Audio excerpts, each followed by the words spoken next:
Anne Frank was a normal girl with a normal life. She was born into an upper-middle-class Jewish family in 1929 and lived happily in Frankfurt, Germany. Anne had one older sister named Margot. Anne started school in Amsterdam, where she earned her reputation as a bright and bubbly young girl and was very popular amongst her peers.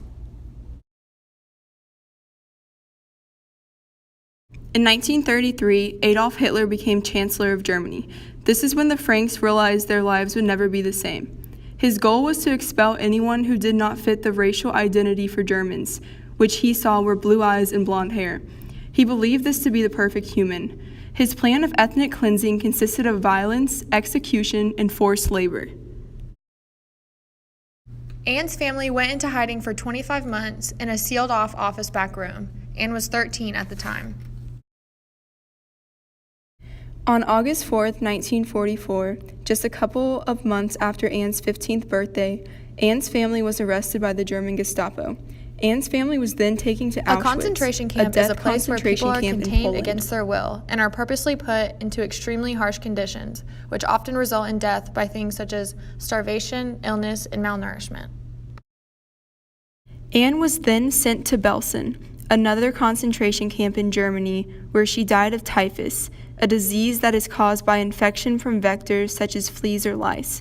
Just 2 weeks after her death, the concentration camp Anne was in was freed by Allies. Anne was among 6 million Jews murdered during the Holocaust. She kept a diary that contained her thoughts, feelings, and observations about what was happening in the world at the time. Her journal entries reflected her positive spirit. She remained unbroken during a time that many people would have fallen completely apart. On April 11, 1944, Anne wrote, "Who has inflicted this on us? Who has set us apart from all the rest? Who has put us through such suffering? It is God who has made us the way we are, but it's also God who will lift us up again. In the eyes of the world, we are doomed. But if after all this suffering, there are still Jews left, the Jewish people will be held up as an example. Who knows? Maybe our religion will teach the world and all the people in it about goodness, and that's the reason, the only reason, that we have to suffer. We can never be just Dutch, or just English, or whatever. We will always be Jews as well, and we'll have to keep on being Jews. Anne is an exceptional example of someone who challenged discrimination, and she did this extremely gracefully. Her diary entries prove that she was beyond her years in wisdom and spirit. She spread love during a time of severe hate.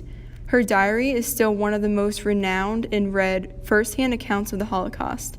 Without Anne's diary, we would have much less insight about what everyday life was like for Jews in hiding.